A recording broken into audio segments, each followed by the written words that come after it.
ട്രെയിനിനെ പറ്റി എല്ലാം വിമർശിക്കുന്ന കുറെ സീനുകളുണ്ട്. കുഴപ്പമില്ല, പ്രേക്ഷകരൊക്കെ ഏറ്റെടുക്കാൻ സാധ്യതയുള്ളതാണ്. അങ്ങനെ ഒരു മൂഡാണ് പടം ചെയ്തിരിക്കുന്നത്. ആ ഒരു മൂഡിലാണ് പടം പോയിരിക്കുന്നത്. ഒരു വൺ ടൈം വാച്ച് ഇന്റർവ്യൂലൊക്കെ കിടലിലായിരുന്നു. പോലെ തോന്നുന്നു. തിരുത്തലൊന്നും സിനിമയെ ബാധിച്ചിട്ടേ ഇല്ല. അത് ജാനകി തന്നെ സ്ഥിരം കാണിക്കുന്നുണ്ട്. ടൈറ്റിൽ എല്ലാം കാണിക്കുന്നത് അങ്ങനെ തന്നെയാണ്. ആദ്യത്തെ ടൈറ്റിൽ മാത്രമേ ജാനകി എന്നുള്ള കാണിക്കുന്നുള്ളൂ. ബാക്കിയെല്ലാം കട്ടും ചെയ്തിട്ടില്ലെന്നാണ് എനിക്ക് തോന്നുന്നത്. അതല്ല, അതുമായിട്ട് എനിക്ക് തോന്നുന്നില്ല. ഇത് സർക്കാർ ഇവരെ നല്ലപോലെ ഇതിനകത്ത് പറഞ്ഞിട്ടുണ്ട്. ഒളിഞ്ഞും തെളിഞ്ഞും എല്ലാം നല്ലപോലെ പറഞ്ഞിട്ടുണ്ട്. ഒരു വിവാദമാണല്ലോ കുറെ ചാൻസുകൾ ഈ പടത്തിൽ കാണുന്നുണ്ട്.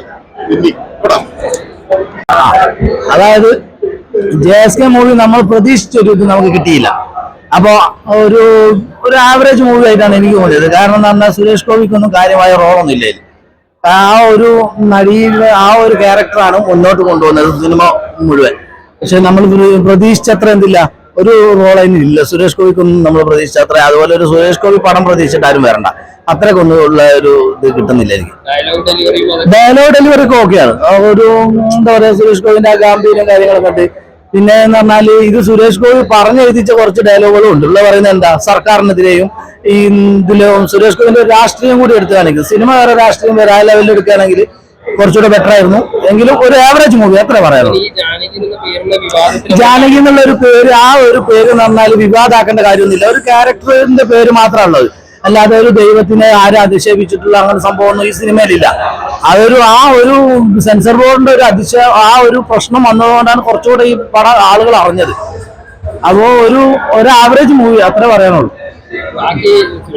ബാക്കിയുള്ള അനുഭവയുടെ തിരിച്ചറിവ് കുഴപ്പമില്ല, നല്ലൊരു ഇതാണ്. പിന്നെ ബൈജുവിന്റെ ഒക്കെ നല്ലതായിട്ടാണ്. സുരേഷ് ഗോപിന്റെ മോന്റെ ക്യാരക്ടർ വലിയ കുഴപ്പമില്ല എന്ന് പറയാം. കാരണം അത്രക്കൊന്നും ഇല്ല, അവൻ പറഞ്ഞ അത്രയൊന്നും ഇല്ല. അവൻ കഴിഞ്ഞ ദിവസം പറയുന്നത് ഒരു നാള് ഞാനും ഇവിടെ സൂപ്പർ സ്റ്റാർ ആവുന്നത് ഒരിക്കലും ആവൂല. എനിക്ക് ഈ പോക്ക് പോവാണെങ്കിൽ അവൻ ഒരിക്കലും സൂപ്പർ സ്റ്റാർ ആവില്ല എന്ന് പറയുന്നത് എന്താ, കുറച്ചുകൂടെ പെർഫെക്റ്റ് ആവാനുണ്ട്. അത്രേ പറയാനുള്ളൂ. ആസിഫ് അലിയുടെ ലഷ്കർ അലി കൊള്ളാണ്ടാവും, നല്ലൊരു അഭിനയമാണ് അതിന്റെ. കൊള്ളാം, എല്ലാം കൊണ്ടും പടം ഒരു ടോട്ടലി പടത്തിലെ ഓരോരുത്തരുടെ ക്യാരക്ടറൊക്കെ അവരവരുടെ ഫുള്ള് എന്താ പറയാ സൂപ്പർ ആക്കിയിട്ടുണ്ട്. പക്ഷെ ഒരു കഥ എന്ന് പറഞ്ഞ ഒരു കഥാമൂല്യമല്ല പടത്തിന്. ഒരു തിരക്കഥയൊന്നും ക്ലൈമാക്സും ഒന്നും ഒരു ഇതില്ല, ഒരു പഞ്ചില്ല ടോട്ടലി.